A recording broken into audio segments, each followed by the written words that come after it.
اعوذ باللہ من الشیطان الرجیم بسم اللہ الرحمن الرحیم قل هو اللہ احد اللہ الصمد لم یلد ولم یولد ولم یکن له کفوا احد صدق اللہ العظیم۔ الصلاۃ والسلام علیک یا رسول اللہ، الصلاۃ والسلام علیک یا حبیب اللہ، الصلاۃ والسلام علیک یا نبی اللہ، الصلاۃ والسلام علیک یا نور اللہ، وعلی آلک و اصحابک یا حبیب اللہ، صلی اللہ تعالی علیہ وسلم۔ میرے پیارے آقا صلی اللہ تعالی علیہ وسلم کے پیارے دیوانوں، ہم اور آپ اس وقت روحانی نشست کی دوسری مجلس میں حاضر ہیں۔ پہلی مجلس کے اندر آپ سماعت فرما چکے تھے کہ روحانی بیماریاں اور اس کا علاج کیا ہے، اور مجھے یقین ہے کہ جو کچھ آپ نے سماعت فرمایا تھا اس کے اعتبار سے اپنے وجود سے ان بیماریوں کو نکالنے کی آپ نے کوشش کی ہوگی جو روحانی کہلاتی ہیں، اور بتائے گئے علاج پر عمل کرنے کی جد و جہد آپ نے فرمائی ہوگی۔ میں نے ایک بات خاص طور پر اس میں بتائی تھی کہ ایک ہے روح اور ایک ہے جسم۔ ہم جسم کے آرام کا خیال تو کرتے ہیں، روح کے آرام کا خیال نہیں کرتے، اور یہ بات اچھی طریقے سے ذہن میں رکھیں کہ نرم گدوں سے، ایئر کنڈیشن سے، عالیشان محلوں سے، ان ساری چیزوں سے جسم کو آرام تو ملتا ہے لیکن روح کو سکون نہیں ملتا۔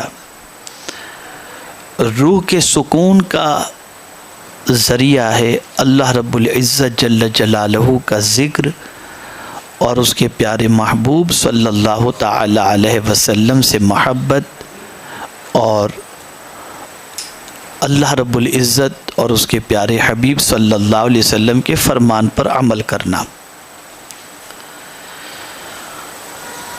اب آج کا موضوع ہے قرب الہی کی ابتدا اور انتہا۔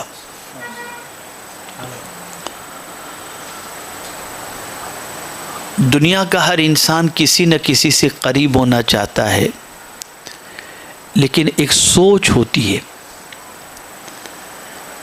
کہ کس سے قریب ہوا جائے۔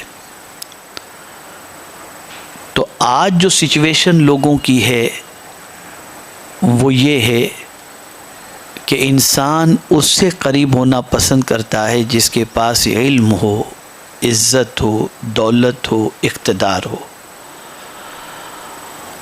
شہرت ہو، اور اس سے قریب ہونے کے بعد وہ اپنے اس تعلق کو لوگوں کے سامنے پیش کرتا ہے، میرے تو ان سے بڑے قریبی تعلقات ہیں، اور پھر اس تعلق کو یوز بھی کرتا ہے اور مس یوز بھی کرتا ہے۔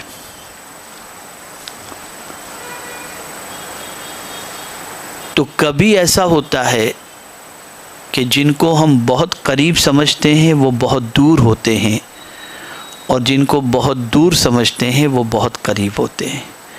اسی لیے مولا علی کرم اللہ تعالی وجہہ الکریم نے بڑی پیاری بات فرمائی، ارشاد فرماتے ہیں سچے دوست کو پہچاننا ہو تو کیسے پہچانو؟ اس کی ایک علامت یہ ہے کہ مصیبت میں کون ساتھ کھڑا رہتا ہے اور کون ساتھ چھوڑتا ہے، اس سے تم پہچان لو کہ کون تمہارا دوست ہے اور کون تمہارا دوست نہیں۔ پھر قریب کی جہاں تک بات ہے تو کتنا ہی ہم سے کوئی دوست قریب کیوں نہ ہو، کوئی صاحب اقتدار قریب کیوں نہ ہو، لیکن ہر موقع پر اور ہر جگہ پر وہ ہم سے جو قریب ہونے کا دعویٰ کرتا ہے وہ ہماری مدد کے لیے نہیں آ سکتا۔ مثال کے طور پر ہمارا دوست یا ہمارے وہ لوگ جن سے ہم بہت زیادہ توقع وابستہ کر بیٹھتے ہیں اور جو صاحب اقتدار ہوتے ہیں، صاحب جاہ و حشم ہوتے ہیں، تو ایسا ہوتا ہے کہ ہم کبھی کسی جگہ کے اوپر پھنس گئے، مثال کے طور پر جنگل میں، اور ہمارے موبائل کی پوزیشن ایسی ہے کہ نیٹ ورک میں بھی نہیں ہے، تو وہاں اگر ہم کو مدد کی ضرورت پڑے گی تو شہر میں رہنے والا جنگل میں مدد کرنے کے لیے نہیں پہنچ سکتا، چاہے وہ کتنا ہی طاقتور کیوں نہ ہو، اس کی مدد ہمارے پاس وہاں نہیں پہنچ سکے گی، نہ اسے ہماری پریشانی کی خبر ہوگی اور نہ وہ ہماری مدد کر سکے گا۔ لیکن میرے رب کی شان بہت عرف و اعلیٰ ہے، اس نے واضح لفظوں میں فرمایا نحن اولیاؤکم فی الحیات الدنیا وفی الآخرہ، ہم دنیا میں بھی تمہارے مددگار ہیں اور آخرت میں بھی تمہارے مددگار ہیں۔ تو عقل مند آدمی وہ ہے جو ایسے کی قربت کی فکر کرے جس کی قربت ہمیشہ کام آئے، اور کہیں بھی ہم کسی بھی مصیبت میں گرفتار ہوں تو وہ ذات ہماری مصیبت کو دور کرنے کے لیے وہاں پر بھی اپنی مدد بھیج دے یا ہماری مدد فرمائے۔ تو ہم جن لوگوں کے بھی قریب ہونا چاہتے ہیں ان سے قریب ہونے کے لیے کچھ نہ کچھ طریقے ہوتے ہیں، گفٹ دے کر قریب ہو، پیسہ ہو تو قریب ہو،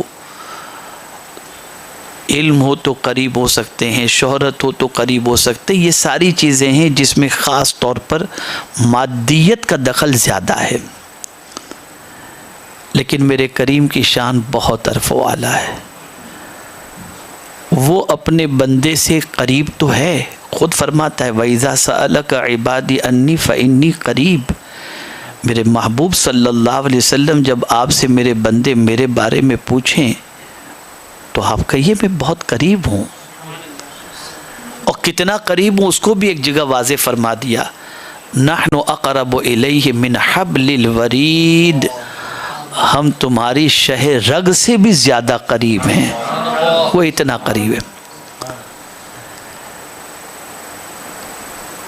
اب یہ بتانے کی کیا وجہ؟ دو وجہ ہیں کہ جب تمہارا نفس تمہیں ورغلائے اور تم گناہ کرنا چاہو تو تمہارا وجدان تم سے کہے تم مولا سے چھپ کر کہاں گناہ کرو گے، وہ تو شہ رگ سے زیادہ قریب ہے، تو تمہارے قدم رک جائیں گے، تم ڈرو گے، اور اسی طریقے سے ایک امید تمہیں بندھائی جا رہی ہے کہ میرے بندے تو فکر کیوں کرتا ہے، تو کہیں بھی مجھے پکارے گا، مجھے دور نہیں پائے گا، اپنے سے قریب پائے گا، میں بہت قریب ہوں۔ اب اتنا قریب جب ہمارا پروردگار جل جلالہ ہے اور اس نے یہ وضاحت فرما دی ہے، تو پھر ہمارے اندر وہ احساس کیوں نہیں ہے کہ ہمارا مولا ہم سے قریب ہے؟ ہم گھبراتے کیوں ہیں، ڈرتے کیوں ہیں؟ تو اب معاملہ یہ ہے، بہت ساری چیزیں ہم سے قریب تو ہیں لیکن ہم محسوس نہیں کر سکتے۔ احساس کب پیدا ہوگا؟ قربت کا احساس کب پیدا ہوگا؟ بس اسی کو آج سمجھنا ہے، اور اگر یہ بات اچھی طرح سمجھ میں آ گئی تو میں یقین کے ساتھ کہتا ہوں کہ انشاءاللہ العظیم ایسی رب کی محبت کا چراغ سینے میں روشن ہوگا کہ پھر یہ محبت ہماری زندگی میں ایسی رچ بس جائے گی کہ کیفیت یہ بن جائے گی کہ جئیں گے تو مولا کے لیے، مریں گے تو مولا کے لیے، یہ کیفیت۔ اب اگر میں اپنے اعتبار سے کوئی بات آپ کو بتاؤں کہ قرب الہی کی ابتدا کیا ہے اور انتہا کیا، تو میں سمجھتا ہوں کہ مجھ جیسا شخص جو اس راہ کے اندر ابھی قدم بھی نہیں رکھ پایا ہے، صحیح معنوں میں اس میں رہنمائی نہیں کر سکتا، لیکن اگر غوث پاک فرمائے تو پھر تو یقیناً تسلیم کرنا پڑے گا کہ جس غوث پاک رضی اللہ تعالیٰ عنہ کی شان یہ ہو کہ وہ فرماتے ہو مریدی لا تخف اللہ ربی، میرے مرید خوف زدہ نہ ہو، اللہ میرا رب ہے، یہ کانفیڈنس ان کے اندر جو تھا وہ قرب الہی کو پانے کی وجہ سے تھا، اللہ سے قریب ہونے کی وجہ سے تھا۔ تو آج میں آپ کو سیدنا غوث پاک رضی اللہ تعالیٰ عنہ نے قرب الہی سے متعلق ابتدا اور انتہا جو بتائی فرمائی آپ نے، اسی کا سبق میں آپ کے سامنے پیش کروں گا تاکہ ہم اس راہ کے مسافر سے اور منزل تک پہنچنے والے سے کچھ رہنمائی حاصل کر سکیں۔ سیدنا غوث الثقلین قطب ربانی محبوب حقانی قندیل نورانی میرا شاہ شیخ سیدنا سید عبد القادر جیلانی رضی اللہ تعالیٰ عنہ فرماتے ہیں کہ ایک بزرگ نے مجھ سے خواب میں سوال کیا، یعنی سوال آرڈینری آدمی کی بات نہیں کر رہے ہیں، فرماتے ایک بزرگ نے، اور یہ بات یاد رکھیں اولیاء ملتے ہیں آنکھیں وہ ہے تلوا تیرا، غوث پاک کی شان معمولی شان نہیں ہے۔ سیدنا غوث الثقلین رضی اللہ المولا تبارک و تعالیٰ عنہ کی شان اتنی عرف و اعلیٰ ہے کہ اولیاء بھی آپ کے تلووں پر وہاں پر جو ہے اگر آپ دیکھیں اولیاء ملتے ہیں آنکھیں وہ ہے تلوا تیرا، جس کے تلووں پر اولیاء اپنی آنکھوں کو ملتے ہیں وہ غوث پاک رضی اللہ تعالیٰ عنہ کا تلوا ہے۔ تو اب اتنے عظیم غوث پاک تو ان سے پوچھنے والے بھی عظیم تھے، تو فرماتے خواب میں ایک بزرگ نے مجھ سے سوال کیا۔ اب سوال کیا کیا؟ کس ذریعے سے بندہ اللہ تعالیٰ کے قریب ہوتا ہے؟ تو اب غوث پاک فرماتے ہیں تو میں نے جواب دیا، غوث پاک فرماتے ہیں تو میں نے جواب دیا، یعنی قرب الہی کی ابتدا ایک ہے اور قرب الہی کی انتہا ایک ہے، ایک ہے قرب الہی کی ابتدا اور ایک ہے قرب الہی کی انتہا۔ اب اس کی ابتدا کیا ہے؟ تو سیدنا غوث پاک رضی اللہ تعالیٰ عنہ فرماتے ہیں اس کی ابتدا ہے ورع۔ اب آپ سوچتے ہوں گے یہ ورع کیا چیز ہے، میں گزارش کروں گا لکھے نہیں، بعد میں آپ جو ہے ریکارڈیڈ سے نقل کر لیں۔ ورع کیا ہے؟ تو تقوی سے بھی اونچا درجہ ورع کا ہے۔ تقوی کہتے ہیں حرام سے بچنے کو، اور ورع کہتے ہیں مشتبہ چیزوں سے بچنے کو۔ یعنی اگر کوئی شخص حرام سے بچ جاتا ہے تو گویا وہ متقی ہو گیا، اور اگر کوئی شخص مشتبہ چیزوں سے بچ جائے تو اس کو کہتے ہیں ورع۔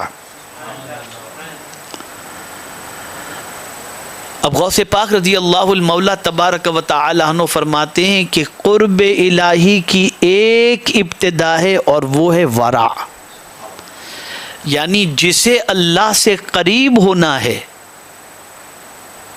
تو اس کا پہلا قدم یہ ہوتا ہے کہ صرف وہ حرام سے نہ بچے، مشتبہ چیزوں سے بھی بچے۔ تو اب یہیں سے واضح ہو گیا کہ ہمارے اندر جو احساس پیدا نہیں ہوتا قرب الہی کا، اللہ کے قرب کا، اس کی سب سے بڑی وجہ یہ ہے کہ مشتبہ چیزوں کے بارے میں ہم کبھی غور ہی نہیں کرتے، تو حرام سے بچنے کا تو معاملہ جو ہے اس سے زیادہ، کہیں بھی کچھ کھا لیا، کہیں بھی کچھ پی لیا، جیسے تیسے بس زندگی گزر رہی ہے، کسی چیز کے بارے میں غور نہیں کرتے۔ اب مشتبہ چیزوں سے بچنا اسے ورع کہتے ہیں۔ اب اسے سماعت فرمائیں کہ اللہ والوں کو کیوں اللہ کا قرب اتنا نصیب ہوتا کہ وہ جو کہہ دیتے وہ بات ہو جایا کرتی تھی۔ کیا وجہ تھی اس کی؟ تو یہاں میں حضرت رابعہ عدویہ رضی اللہ تعالی عنہ کا ایک واقعہ آپ کی سماعتوں کے حوالے کروں۔ آپ نے ایک لباس زیب تن کیا، اس لباس کی پوزیشن یہ تھی کہ پہلے وہ پھٹا ہوا تھا، اسے آپ نے سلا اور سلنے کے بعد آپ اس پیرہن کو جب پہن کر کے نماز پڑھتی ہیں تو آپ کو نماز میں لذت نہیں ملتی۔ ہم میں سے کتنے لوگ ایسے ہیں جو نماز میں لذت حاصل کرتے ہیں؟ تو ہم میں کے زیادہ تر لوگوں کا حال یہ ہے کہ ایک فرض کی ادائیگی کے تصور کے علاوہ لذت کا تصور تو کہیں دور تک نظر نہیں آتا۔ نماز پڑھتے لیکن لذت نہیں ملتی۔ اور اللہ والوں کو نماز میں لذت ملا کرتی تھی، وہ لذت حاصل کرتے تھے نماز سے۔ یہ بھی ایک تفصیل طلب موضوع ہے، پھر کبھی انشاءاللہ العظیم اس پر گفتگو کریں گے۔ تو رابعہ عدویہ رضی اللہ تعالی عنہ کہتی ہیں کہ میں نے وہ لباس جس کو سلا تھا، سلنے کے بعد جب پہن کر نماز میں نے پڑھی تو مجھے نماز میں وہ لذت نہیں ملی جو ہمیشہ ملا کرتی تھی۔ تو فرماتی ہے کہ میں تشویش میں گرفتار ہوئی کہ یا اللہ ماجرا کیا ہے، کیا ہو گیا؟ کیا میرا وضو صحیح نہیں تھا؟ کیا میں نے شرائط صلاۃ کا خیال نہیں کیا؟ میں نے ارکان صلاۃ اور فرائض صلاۃ کا خیال نہیں کیا؟ کیا وجہ ہے کہ مجھے لذت نہیں ملتی؟ تو فرماتی بہت غور میں نے کیا تو ایسی کوئی چیز تو مجھے سمجھ میں نہیں آئی۔ پھر میں نے سوچا چلو پیرہن چینج کر لوں، تو آپ نے اپنا کرتا چینج کیا، دوسرا کرتا پہنا اور پھر نماز آپ نے پڑھی، تو اب نماز میں لذت آنے لگی۔ اب نماز میں لذت آنے لگی۔ تو کہتی ہیں کہ میں نے پھر غور کیا کہ اس قمیص کے اندر کیا خرابی تھی۔ تو فرماتی ہیں مجھے خیال آ گیا، اور وہ یہ کہ وہ قمیص جو میرا پھٹا تھا، جو پیرہن پھٹا تھا، تو میں چاندنی رات میں چاند کی روشنی پر میں نے اپنے قمیص کو سلنے کی کوشش کی تھی، اور اسی وقت بادشاہ کی سواری وہاں سے گزری، اور میرے گھر کے قریب سے بادشاہ کی سواری گزری تو اس کے خدام مشعل لے ہوئے آگے آگے چل رہے تھے، جس کی بہت زیادہ روشنی میرے گھر کی چھت پر آئی۔ تو میں نے یہ سوچا کہ اس روشنی کا فائدہ اٹھا کر جلدی جلدی میں سل لوں، تو اس روشنی سے فائدہ اٹھا کر جو قمیص سل لیا تو اللہ نے نماز کی لذت مجھ سے چھین لی، اس لیے کہ میں نے اس کی اجازت کے بغیر اس سے فائدہ اٹھایا تھا۔ یہ ہے مشتبہ چیزوں سے بچنا۔ اسی طریقے سے حضرت حسن بصری رضی اللہ تعالی عنہ نے حضرت رابعہ عدویہ رضی اللہ تعالی عنہ کی دعوت کی۔ آپ گئے، دسترخوان پر جو گوشت پڑا ہوا تھا اسے دیکھا تو فرمایا بہن بھائی حسن، یہ گوشت اس لائق نہیں کہ رابعہ کھا سکے۔ یہ حضرت رابعہ کہہ رہے گوشت کو دیکھ کر۔ تو حضرت حسن بصری رضی اللہ تعالیٰ عنہ کو حیرت ہوئی، ارشاد فرمایا کیا تمہیں حسن کے گھر پہ بھی شک لگتا ہے کہ کوئی ڈاؤٹ فل غذا یہاں پر ہوگی، کوئی مشتبہ غذا ہوگی؟ کہا بھائی تحقیق کر لو، تحقیق کر لو۔ تو اب حضرت حسن بصری رضی اللہ المولا تبارک و تعالی عنہ فرماتے ہیں میں نے خادم کو بلایا، اس سے میں نے پوچھا کہ بھئی شریعت کے مطابق ذبح کیا گیا یہ جانور؟ کہا ہاں بالکل۔ پھر ارشاد فرمایا جانور کہاں سے خریدا؟ کہا فلاں قصاب کے پاس سے۔ بولے چلو، گئے قصاب کے پاس اور اس سے پوچھا یہ جانور تیرا ہی تھا؟ کہا ہاں۔ تو پھر آپ نے پوچھا کہ یہ جانور تم نے کہاں سے خریدا تھا، کس سے خریدا تھا؟ تو اس نے بتایا کسی اور کا نام کہ میں نے وہاں سے خریدا تھا، اس شخص سے خریدا تھا۔ پھر حضرت حسن بصری رضی اللہ تعالیٰ عنہ وہاں پہنچے، اس سے پوچھا کہ تم نے قصاب کو جو ہے جانور بیچا تھا؟ کہا ہاں۔ کہا کیا بات ہے؟ کہا جو جانور کا گوشت، جس جانور کو تم نے ان کو بیچا تھا اس کا گوشت میں نے رابعہ کے سامنے رکھا تو اس نے کھانے سے ہاتھ روک لیا، تو میں یہ جاننے کے لیے نکلا ہوں کہ غلطی کہاں ہوئی ہے کہ اس جانور کے گوشت کے لیے رابعہ نے ہاتھ روک لیا۔ اب وہ شخص کہتا ہے کہ رابعہ نے ہاتھ روکا ہے تو صحیح روکا ہے، صحیح روکا ہے۔ کہا کیا غلطی تھی اس جانور کی؟ کہا میں جانور کا مالک تو ہوں، مالک تو تھا جو جانور میں نے بیچا۔ ایک مرتبہ وہ جانور میرے کھیت میں چرتے چرتے بازو کے کھیت میں سے کچھ گھاس اس نے کھا لی تھی، کچھ گھاس اس نے کھا لی تھی۔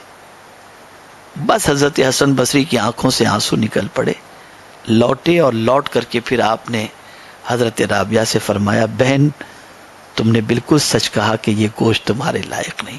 یہ مشتبہ چیزوں سے بچنا۔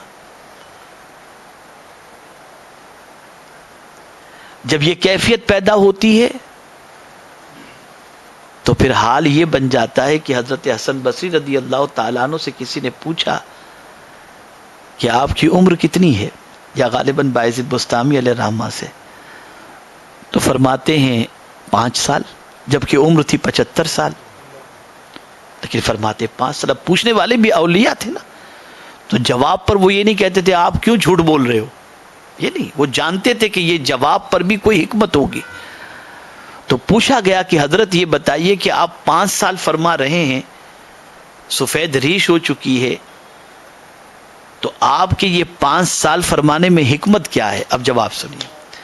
ارشاد فرماتے ہیں کہ 70 سال سے میں خدا کو تلاش کرنے نکلا تھا، ہر جگہ خود کو پایا، اور اب 5 سال سے حالت یہ کہ خود کو تلاش کرتا ہوں، ہر جگہ خدا کو پاتا ہوں۔ تو اسی وجہ سے میں اس 5 سال کو سب سے اہم سمجھتا ہوں، یہی میری عمر ہے۔ تو پانے کی جستجو جب خدا کو ہو تو پھر کیفیت یہ ہوتی ہے کہ آدمی مشتبہ چیزوں سے بھی بچنے کی کوشش کرتا ہے۔ اب ہو سکتا ہے آپ لوگوں کے ذہن کے اندر یہ بات آئے کہ یہ مقام ورع کا کیسے حاصل ہو، یہ ورع کا مقام جو ہے کہ ہم اس مقام تک پہنچ جائیں، یہ کیسے حاصل ہو؟ تو قربان جائیے میرے غوث پاک رضی اللہ تعالیٰ عنہ کی عظمت پر کہ انہوں نے اس کو بھی تشنا نہیں رکھا، اس کو بھی کھول دیا انہوں نے۔ اب سیدنا غوث پاک رضی اللہ المولا تبارک و تعالی عنہ ورع کے حوالے سے سب سے پہلے تو یہ بتاتے ہیں کہ ورع کی 2 قسمیں ہیں، ورع کی 2 قسمیں ہیں، ورع ظاہری، ورع باطنی۔ ظاہری ورع تو یہ ہے کہ امر الہی کے سوا کوئی کام اور کوئی بات نہ کرے، یعنی جس چیز کا حکم رب نے دیا ہے اسی حکم پر عمل کرے اور اسی کے احکام کی بات کرے، یعنی امر بالمعروف اور نہی عن المنکر کرے۔ باطنی ورع کیا ہے؟ تو فرماتے ہیں قلب کے اوپر سوائے پروردگار کے کسی دوسرے کا خیال بھی نہ گزرے، یہ باطنی ورع ہے۔ اب میرے پیارے آقا صلی اللہ تعالی علیہ وسلم کے پیارے دیوانوں، اب مقام یہ حصول ورع یہ کیسے ممکن ہے؟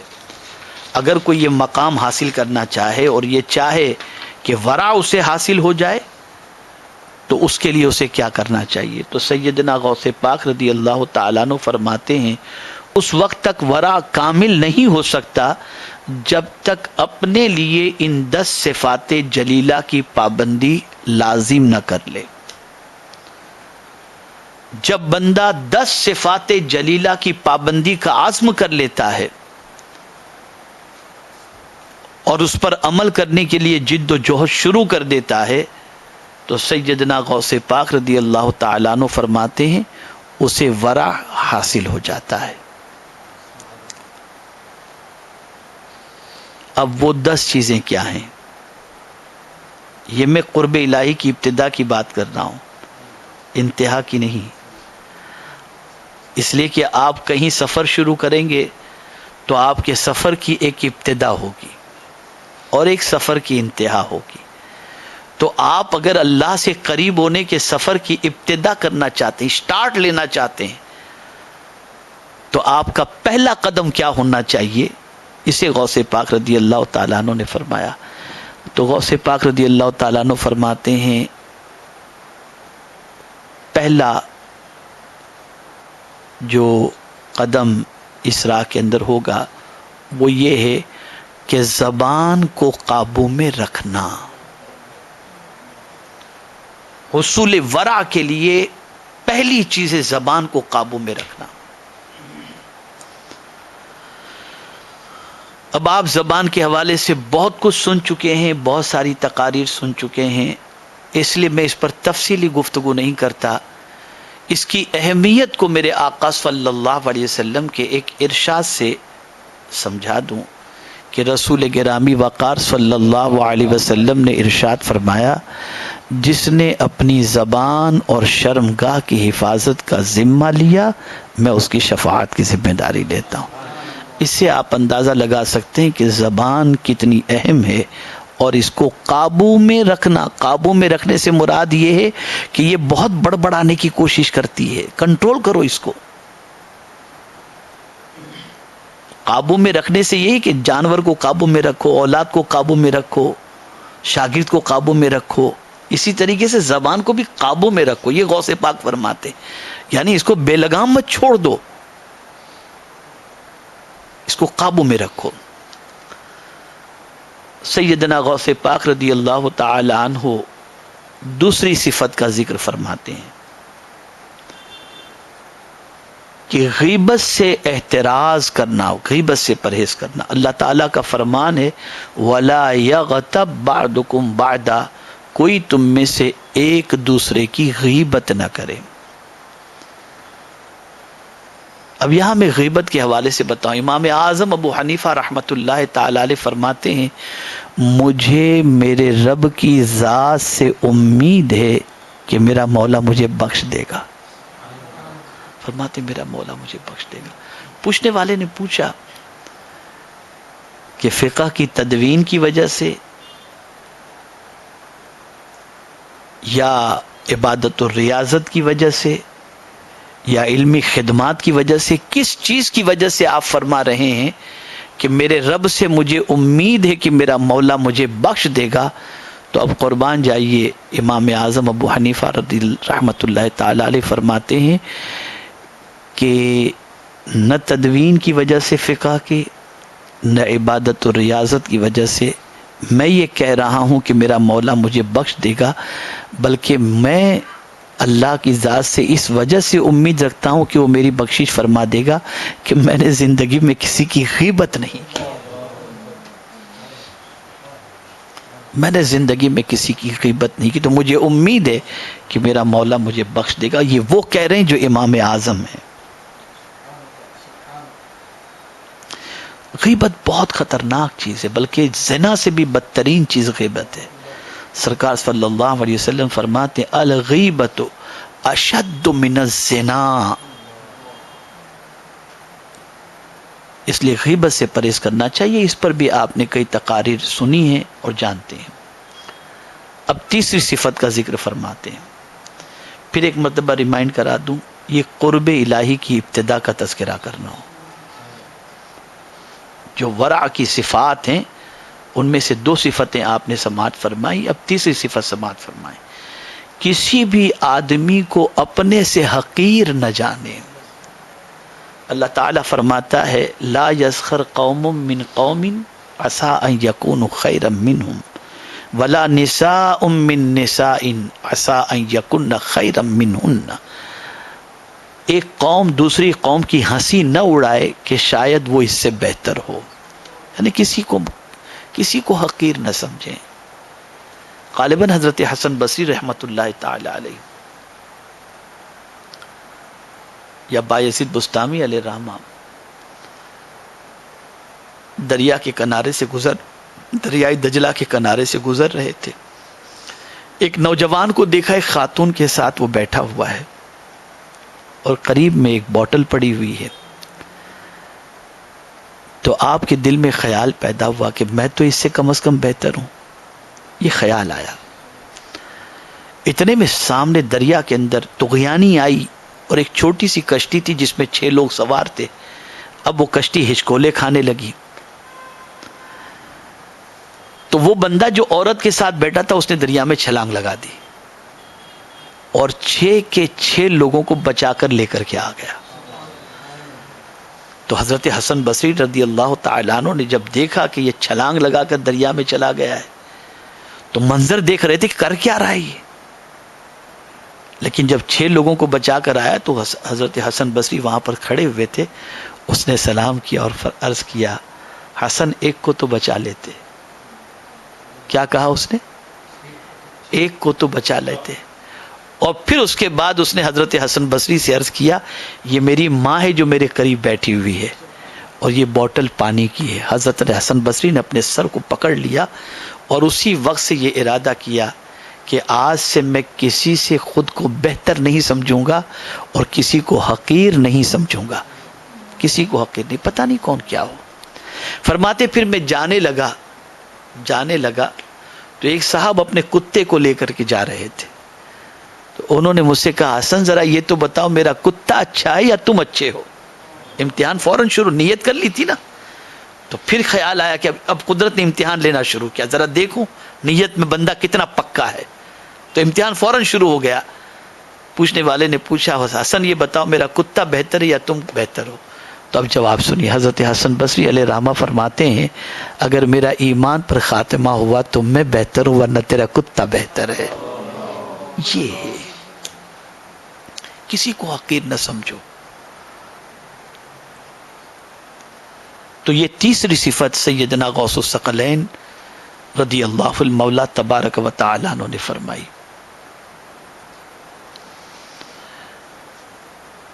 اسی طریقے سے چوتھی صفت ان لوگوں پر نظر نہ ڈالو جو تمہارے لیے حرام ہے. یعنی نظروں کی حفاظت.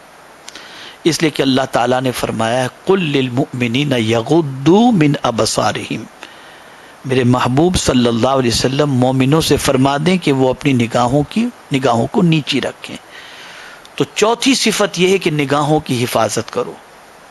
حرام چیزوں کی طرف اپنی نگاہ کو نہ اٹھاؤ نہ دیکھو.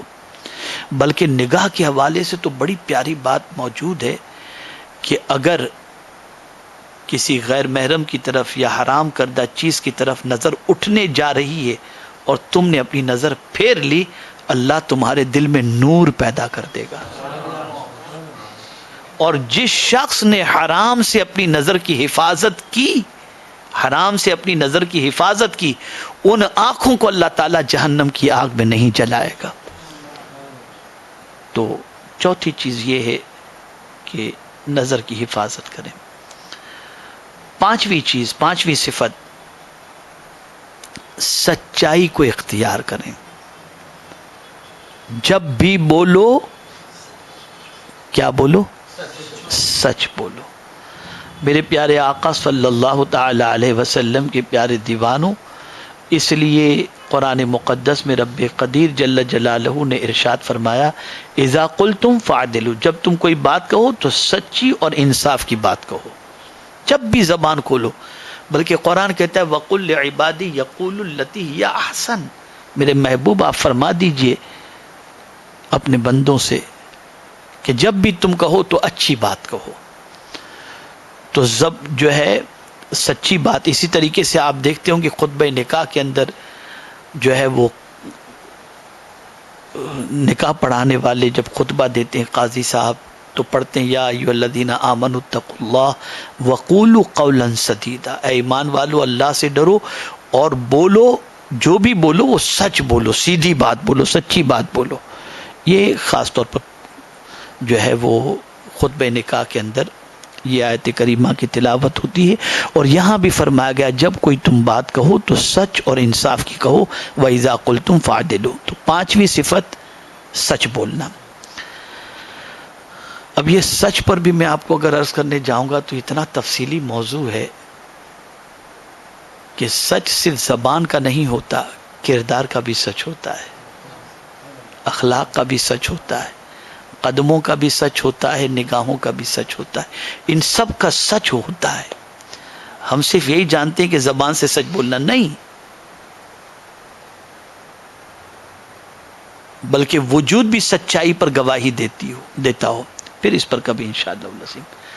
اب چھٹی چیز غوث پاک رضی اللہ تعالیٰ عنہ فرماتے ہیں، اللہ اکبر اللہ اکبر، فرماتے ہیں انعامات اور احسانات الہی کا اعتراف کرتا رہے، اللہ کے انعام اور اللہ کے احسان کا اعتراف کرتا رہے تاکہ عجب اور غرور میں مبتلا ہونے سے محفوظ رہے.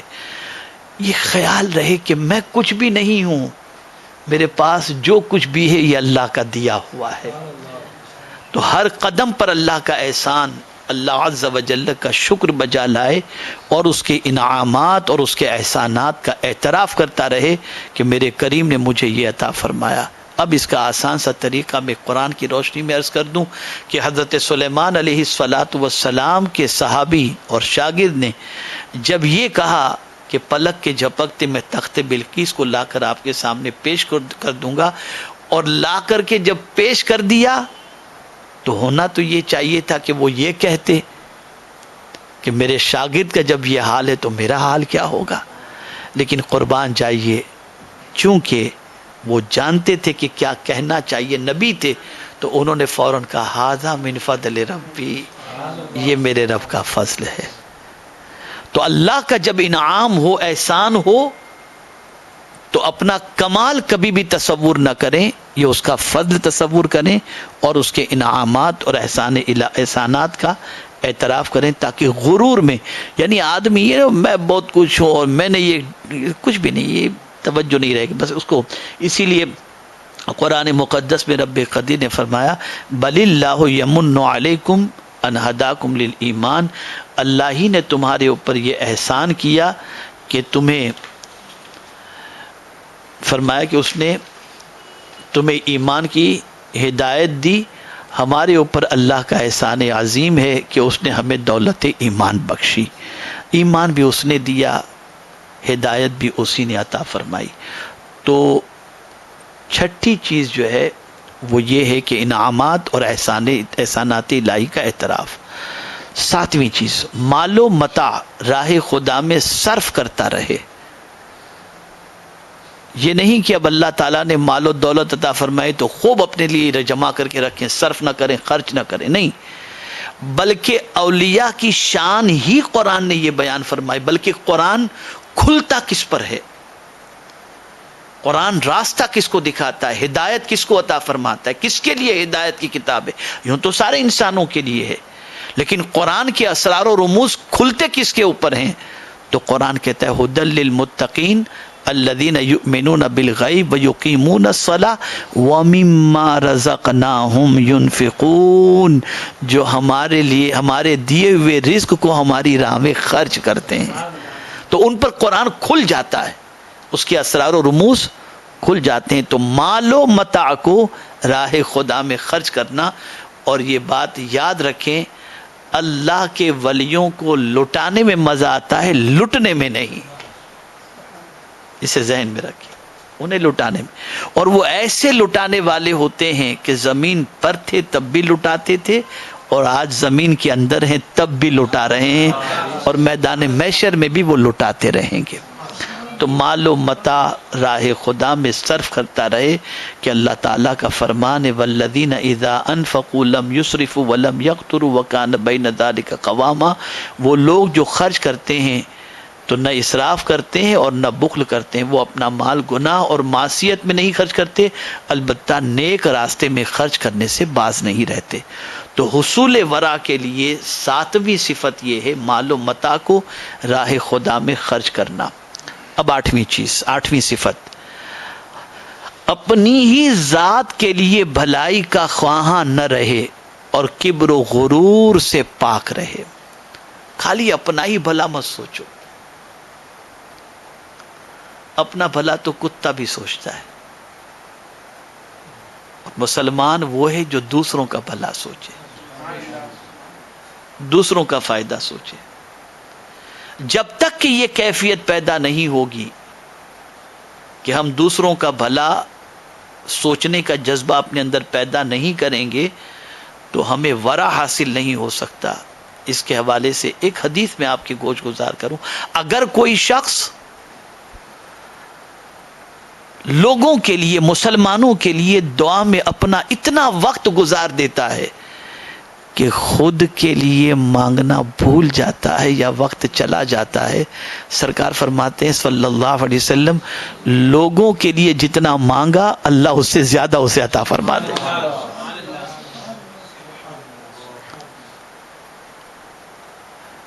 اور ایک مقام پر پیغمبر رحمت صلی اللہ علیہ وسلم ارشاد فرماتے ہیں اگر کوئی شخص کسی مسلمان کے لیے اس کے پیٹھ پیچھے دعا کرے تو میرے آقا صلی اللہ علیہ وسلم فرماتے ہیں اس دعا کا وہی مقام ہے جو حاجی احرام کی حالت میں میدان عرفات میں دعا کرتا ہے، یہ دعا کا مقام۔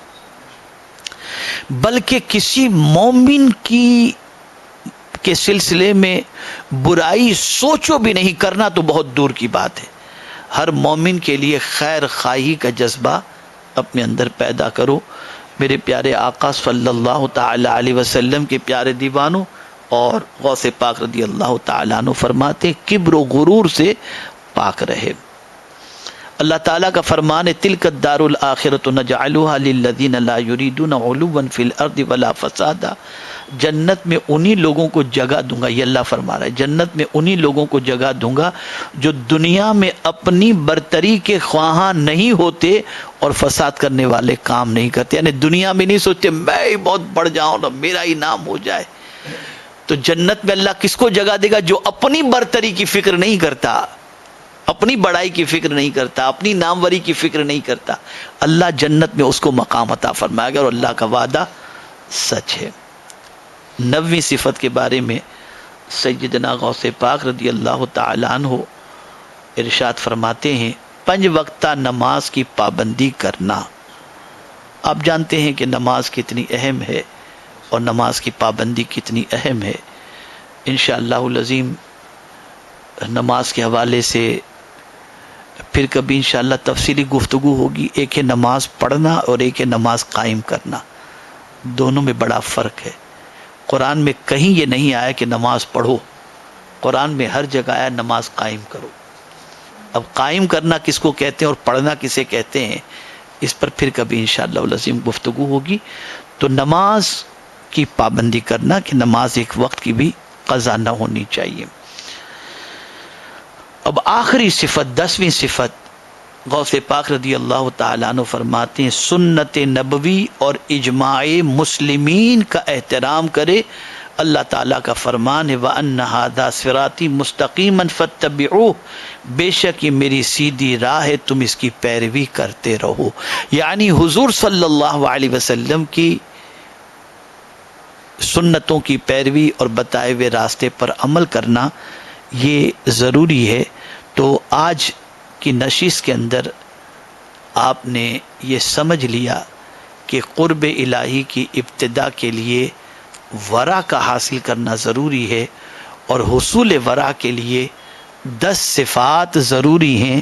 جب ان 10 صفات کو ہم نے اختیار کرنے کا جذبہ اپنے اندر پیدا کر لیا اور ان 10 صفات کو اپنی زندگی میں امپلیمنٹ ہم کریں گے تو ہمارا اللہ کی طرف بڑھنے کے سفر کا آغاز ہوگا۔ یہ کیا ہوگا؟ آغاز ہوگا۔ اللہ سے قریب ہونے کے لیے ہمارے سفر کا یہ آغاز ہوگا۔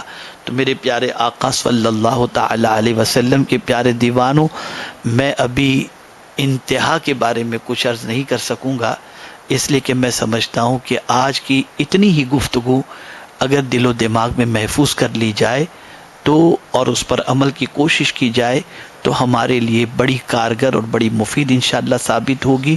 اللہ اچھوں کے صدقے، اچھوں کے راستے پر چلنے کی ہمیں توفیق عطا فرمائے۔ قرب الہی کی انتہا سے متعلق انشاءاللہ تیسری روحانی نشست میں عرض کرنے کی سعادت حاصل کروں گا۔